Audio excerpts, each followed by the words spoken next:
Mr. Chairman, Ranking Member Feinstein, members of the committee, thank you for allowing me to make my statement. I wrote it myself yesterday afternoon and evening. No one has seen a draft or it except for one of my former law clerks. This is my statement. Less than 2 weeks ago, Dr. Ford publicly accused me of committing wrongdoing at an event more than 36 years ago when we were both in high school.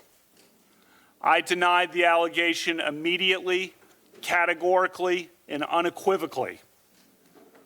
All 4 people allegedly at the event, including Dr. Ford's longtime friend, Ms. Kaiser, have said they recall no such event.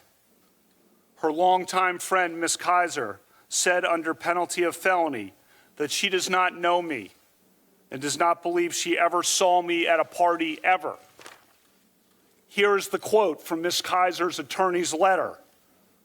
Quote, simply put, Ms. Kaiser does not know Mr. Kavanaugh, and she has no recollection of ever being at a party or gathering where he was present, with or without Dr. Ford. End quote. Think about that fact. The day after the allegation appeared, I told this committee that I wanted a hearing as soon as possible to clear my name. I demanded a hearing for the very next day. Unfortunately, it took the committee 10 days to get to this hearing. In those 10 long days, as was predictable, and as I predicted, my family and my name have been totally and permanently destroyed by vicious and false additional accusations. The 10-day delay has been harmful to me and my family, to the Supreme Court, and to the country. When this allegation first arose, I welcomed any kind of investigation, Senate, FBI, or otherwise. The committee now has conducted a thorough investigation, and I've cooperated fully. I know that any kind of investigation, Senate, FBI, Montgomery County Police, whatever, will clear me. Listen to the people I know. Listen to the people who have known me my whole life. Listen to the people I've grown up with and worked with and played with and coached with and dated and taught and gone to games with and had beers with. And listen to the witnesses who allegedly were at this event 36 years ago. Listen to Ms. Kaiser. She does not know me. I was not at the party described by Dr. Ford. This confirmation process has become a national disgrace. The Constitution gives the Senate an important role in the confirmation process, but you have replaced advice and consent with search and destroy. Since my nomination in July, there's been a frenzy on the left to come up with something, anything, to block my confirmation. Shortly after I was nominated, the Democratic Senate leader said he would, quote, oppose me with everything he's got. A Democratic senator on this committee publicly referred to me as evil. Evil. Think about that word. And said that those who supported me were, quote, complicit in evil. Another Democratic senator on this committee said, quote, Judge Kavanaugh is your worst nightmare. A former head of the Democratic National Committee said, quote, Judge Kavanaugh will threaten the lives of millions of Americans for decades to come.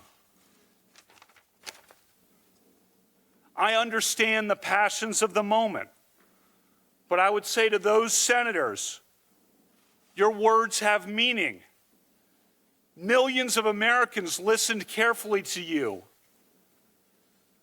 Given comments like those, is it any surprise that people have been willing to do anything, to make any physical threat against my family, to send any violent email to my wife, to make any kind of allegation against me and against my friends, to blow me up and take me down.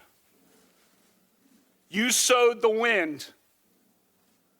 For decades to come, I fear that the whole country will reap the whirlwind. The behavior of several of the Democratic members of this committee at my hearing a few weeks ago was an embarrassment. But at least it was just a good old-fashioned attempt at borking. Those efforts didn't work. When I did at least okay enough at the hearings that it looked like I might actually get confirmed, a new tactic was needed. Some of you were lying in wait and had it ready. This first allegation was held in secret for weeks by a Democratic member of this committee and by staff. It would be needed only if you couldn't take me out on the merits. When it was needed, this allegation was unleashed and publicly deployed over Dr. Ford's wishes. And then, as no doubt was expected, if not planned, came a long series of false last-minute smears designed to scare me and drive me out of the process before any hearing occurred. Crazy stuff. Gangs, illegitimate children, fights on boats in Rhode Island.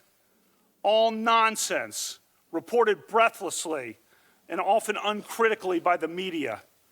This has destroyed my family and my good name, a good name built up through decades of very hard work and public service at the highest levels of the American government.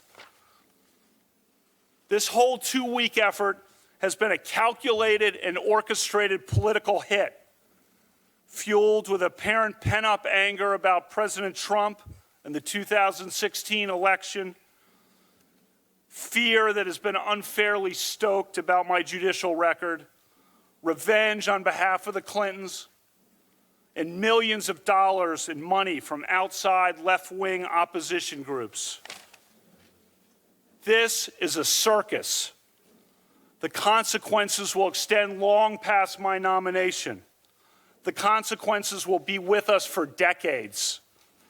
This grotesque and coordinated character assassination will dissuade competent and good people of all political persuasions from serving our country. And as we all know, in the United States political system of the early 2000s, what goes around comes around. I am an optimistic guy. I always try to be on the sunrise side of the mountain, to be optimistic about the day that is coming. But today, I have to say that I fear for the future. Last time I was here, I told this committee that a federal judge must be independent, not swayed by public or political pressure. I said I was such a judge, and I am.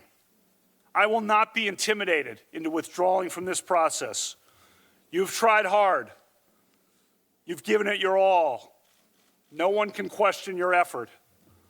But your coordinated and well-funded effort to destroy my good name and destroy my family will not drive me out. The vile threats of violence against my family will not drive me out. You may defeat me in the final vote, but you'll never get me to quit. Never. I'm here today to tell the truth. I've never sexually assaulted anyone. Not in high school, not in college, not ever. Sexual assault is horrific. One of my closest friends to this day is a woman who was sexually abused and who in the 1990s, when we were in our 30s, confided in me about the abuse and sought my advice. I was one of the only people she consulted. Allegations of sexual assault must always be taken seriously, always. Those who make allegations always deserve to be heard. At the same time, the person who is the subject of the allegations also deserves to be heard. Due process is a foundation of the American rule of law. Due process means listening to both sides.